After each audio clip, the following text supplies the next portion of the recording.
안녕하세요. 귀농 7년차 TV입니다. 제가 올해 태어나서 처음으로 퇴비라는 거를 직접 만들면서 영상을 몇 개 올렸어요. 근데 그 퇴비 만드는 과정에서 저희가 우분을 좀 받고 싶었는데 우분을 받을 수 있는 축산농가를 이제 섭외하지 못하다 보니까 대안으로 돈분을 받게 됐어요.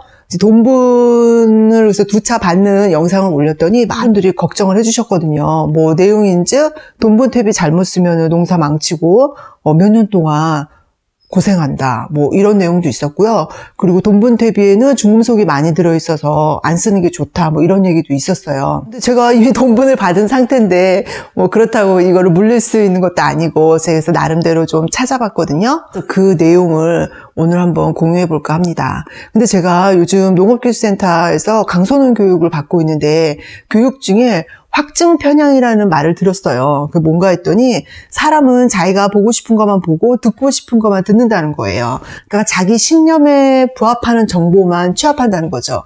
그래서 어찌 보면은 저는 이제 올해는 지금 퇴비에 꽂힌 상태고 제가 이미 돈분을 받은 상태이기 때문에 어떻게든 돈분 퇴비 써도 된다 이런 쪽에 정보만 취합했을 수도 있어요. 그리고 늘 강조드리지만 전 전문가 아니죠. 전문가 아니고 경험도 많이 부족하고 그냥 공부하고 있는 농부일 뿐입니다. 그래서 제가 정리한 내용을 한번 보시고 가볍게 봐주시고요. 잘못된 부분이나 뭐 또 다른 정보가 있다 그러면은 댓글로 공유해 주시면 감사하겠습니다.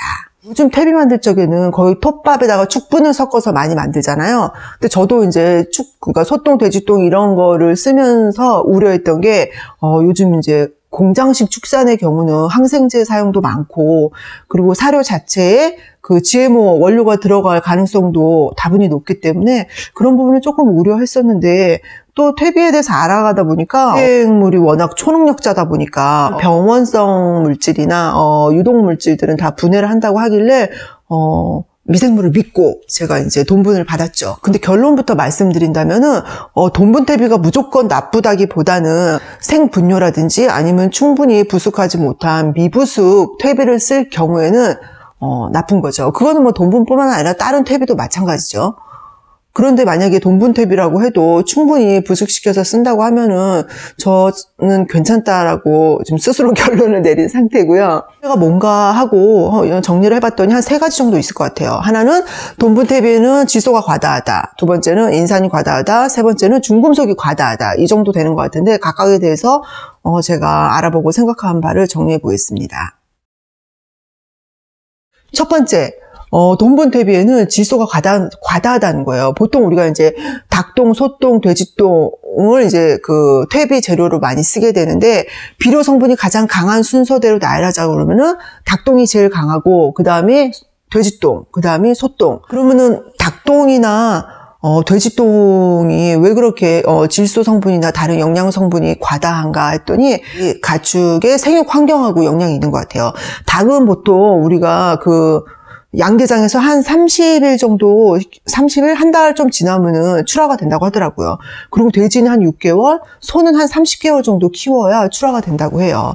그러니까 닭 같은 경우는 생육기간이 한 달 정도를 짧다 보니까, 그 짧은 기간 내에 살찌워서 내보내려면은, 그 사료 중에 질소 성분이 많이 들어간다는 거예요. 근데 상대적으로 소는 30개월이라는 긴 시간을 키우다 보니까, 사료 중에 질소 성분이 이렇게 많지 않나 보더라고요. 그리고 원래 소는 기본적으로 초식동물이잖아요. 초식동물이기 때문에 질소 성분의 섭취도 덜하고 사료를 먹는다 해도 사료 안에 질소분이 그렇게 많지는 않은가 보더라고요. 그래서 닭이나 돼지들이 먹는 사료가 그렇다 보니까 걔네들이 싼 똥에도 질소 성분이나 인산 성분이 많다는 거였어요. 여하튼 돈분의 질소 성분이 과다하다는 거는 우리가 그 퇴비를 충분히 부숙시켜서 쓴다면 문제가 없겠지만 만에 하나 미부숙 퇴비를 쓴다 그러면은 그 과다한 질소 성분이 가스 장애의 원인이 된다는 거죠. 우리가 가스 장애를 말할 적에 토양의 상태에 따라 산성이면은 뭐 아질산가스, 그 토양이 알칼리성이면은 아모니아 가스로 해서 질소 성분이 날아간다고 하는데요. 가스 장애의 원인이 되는 성분이 질소 성분이잖아요. 그러니까 질소가 과다하다는 거는 미부숙했을 경우 가스 장애가 훨씬 심할 수 있겠죠. 아마 그래서 돈분 퇴비를 쓰면은 밭을 망칠 수 있다. 뭐 몇 년 동안 고생할 수 있다. 이렇게 얘기하는 것 같아요. 제가 귀농 초창기에 밭에다가 돼지 분뇨 살포하는 걸 본 적이 있었거든요. 그때 그 돼지 농가에서 무슨 큰 차가 와서 이렇게 그 호수를 막 뿌렸던 것 같아요. 근데 그때는 제가 뭐 그런 것들에 대한 정보가 없었기 때문에 잘 몰랐는데 지금 기억으로는 냄새가 엄청 심했던 것 같고 우리가 흔히 아는 이렇게 흙 같은 퇴비가 아니라 약간 좀 액체 상태였던 것 같아요. 제 기억에는. 근데 아니나 다를까. 그 돈분 액비인지 뭐지 그 돈분 생분뇨를 뿌린 그 밭에 감자를 심었는데 그의 감자 수확을 거의 못했었거든요. 원인을 알 수 없는 뭔가 기형과도 많고 병이 있어가지고. 근데 지금 생각해보면 그게 밭에다가 돼지 분뇨를 충분히 부숙시킨 게 아니라 그냥 생분뇨를 뿌려서 그랬던 게 아닌가 하는 생각이 들어요.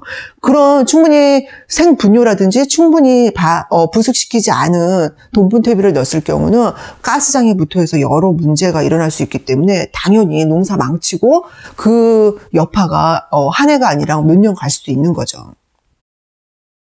그리고 두 번째로는 인상과다가 있습니다. 인상과다도 질소과다랑 마찬가지로 닭이나 돼지 같은 경우는 단시간 내에 키워서 출하하다 보니까 그 사료 성분 중에 질소나 인산 성분이 많이 있다고 하더라고요. 그래서 돼지도 소똥에 비해서 인산 성분이 더 많이 들어있는 건 맞습니다. 인산이 문제가 되는 게 토양의 이동 속도가 느리고 토양의 상태에 따라서 그 토양이 산성이거나 알칼리를 치우치게 되면은 작물이 흡수를 못하고 어떤 철, 알루미늄 같은 특성 성분과 결합해서 땅 속에 많이 남아있다고 그래요. 그래서 지금 우리나라 웬만한 대부분의 토양은 땅 속에 인산이 과다하게 있는 상태라고 하거든요. 그럼에도 불구하고 인산은 이동 속도가 느리기 때문에 우리가 어린 모종을 심었을 적에 그 작은 뿌리가 그 토양 속에 많이 있는 인산을 못 먹는다는 거예요. 그래서 착금비라고 해가지고 밑비료 뿌릴 적에 우리가 인산을 매해 넣게 되죠. 인산이 과다하게 있어도 인산을 또 넣게 되는 거거든요.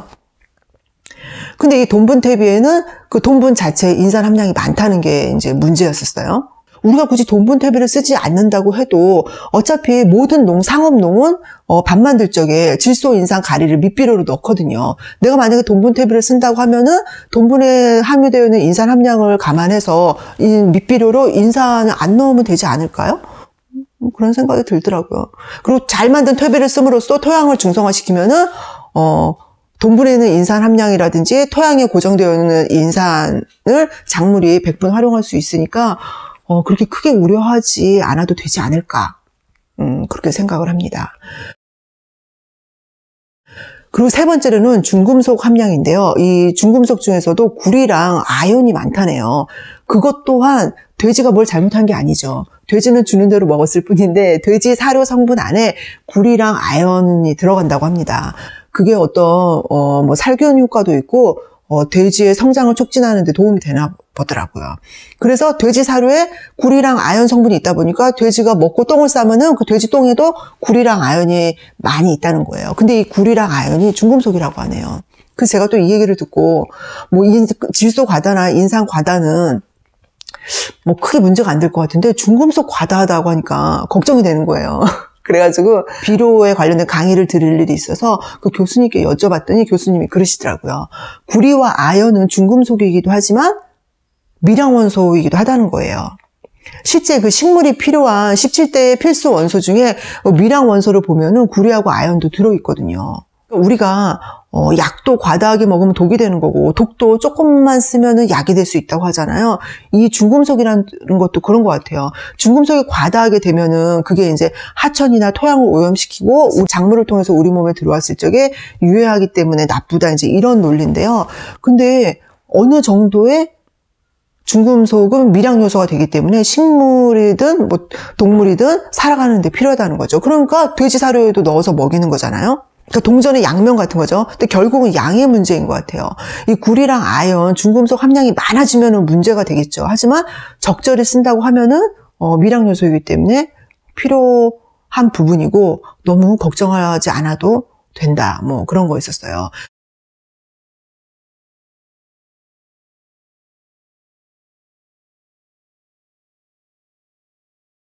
그래서 우리가 퇴비를 만들 적에 돈분 퇴비라고 했을 적에 돈분이 주가 되면 안 되고 돈분보다는 톱밥이나 이런 왕겨 같은 탄소질이 주가 되면 되지 않을까 하는 생각이 듭니다. 제가 이해하기로는 퇴비에 돈분을 썼을 적에 돈분의 역할은 그 돈분에 있는 질소, 인산 성분을 작물이 어떤 영양원으로 쓰기 위함이 아니라 돈분에 있는 질소 성분은 미생물이 그 퇴비화하는 과정에서 유기물을 잘 분해하기 위해서 우리가 탄제비를 맞춰야 된다고 했잖아요.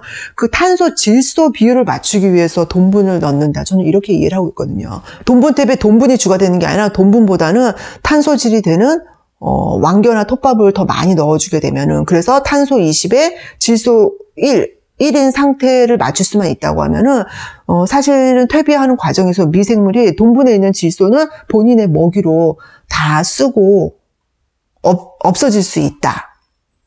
저는 이렇게 이해를 했습니다. 그래서 저희도 그 돈분 퇴비를 농가에서 돈분 퇴비를 받았을 적에 이미 돈분뿐만 아니라 그 안에는 왕겨도 섞여 있었어요. 근데 저희가 생각하기에 그 돈분에 워낙 질소 성분이 강하다 보니까 거기에 섞여 있는 왕겨만으로는 이 탄질비가 좀 맞지 않을 것 같아서 저희가 나중에 톱밥도 톤백으로 하나 넣었었고, 그리고 우드칩을 한 차 25톤 한 트럭을 넣었었잖아요.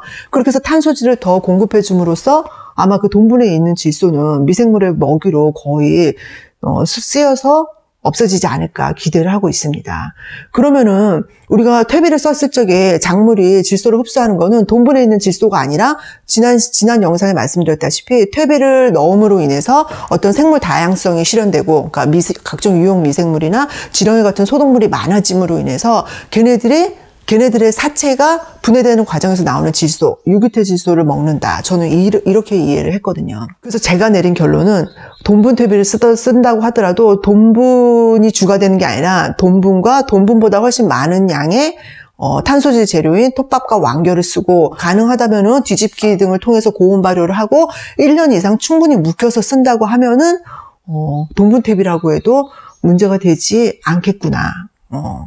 그렇게 결론을 내렸습니다. 그래서 저는 돈분은 이미 2차나 받은 상태이고, 제 나름대로 톱밥과 우드칩을 또 추가한 상태이기 때문에 주기적으로 뒤집기 몇 번 해주고 해서 고온 발효시키고 1년 이상 충분히 묵혀서 사용할 예정이고요.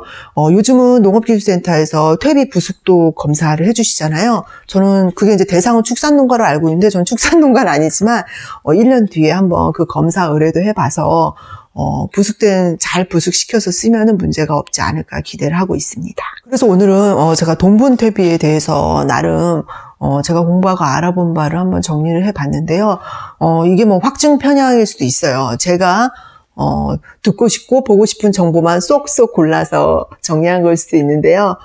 여러분 보시고 잘못된 부분이 있다거나 뭐 또 다른 정보가 있다 그러면 공유해 주시면 좋겠고요. 어쨌든 퇴비는 재료가 무엇이 되었든 간에 1년 이상 충분히 부숙시켜서 쓰면은 대체로 문제는 없다.